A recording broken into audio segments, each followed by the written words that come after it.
দীপাৱলীৰ পূৰ্বেই সলনি হ'ব ফাঁচী বজাৰৰ ৰূপ। ফাঁচী বজাৰৰ চৌদিশে দেখিব কেৱল অসমীয়া লিপি, কিয়নো প্ৰতিখন ব্যৱসায়িক প্ৰতিষ্ঠানে নাম ফলক লিখিব লাগিব অসমীয়াত। এই নিৰ্দেশ কামৰূপ মহানগৰ জিলা সাহিত্য সভাৰ।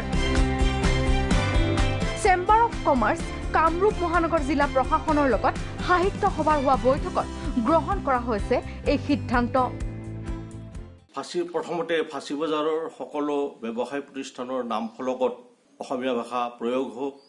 আন ভাষাৰ লগতে মুখ্যভাৱে অসমীয়া ভাষাক নাম ফলকত একেটা ৰঙতে ব্যৱহাৰ কৰিবলৈ আহ্বান জনায়। আৰু এটা দীৰ্ঘম্যাদী লক্ষ্য হিচাপে মাননীয় উপায়ুক্তগৰাকীয়ে আহ্বান জনায় যে গোটেই ফাঁচী বজাৰৰ ঘৰবোৰ একেটা ৰঙৰ হ'লে ই অসমবাসীৰ বাবে বা আমাৰ দেশৰ কাৰণে এটা আদৰ্শ হৈ ৰ'ব। এই নাম ফলকসমূহত অসমীয়া লিপিয়েই নহয়, একে ৰঙৰ হ'ব লাগিব প্ৰতিখন নাম ফলক। এতিয়া উত্তৰ পূৰ্বাঞ্চলৰ বাণিজ্যিক প্ৰাণকেন্দ্ৰৰ ব্যৱসায়ীসকলে এই সিদ্ধান্ত মানি ল'বনে, সেয়াহে দীপাৱলীৰ সময়তহে স্পষ্ট হ'ব। ভিডিঅ' জাৰ্নেলিষ্ট ৰাণাৰ সৈতে ববিতা গগৈ, প্ৰাগ নিউজ, গুৱাহাটী।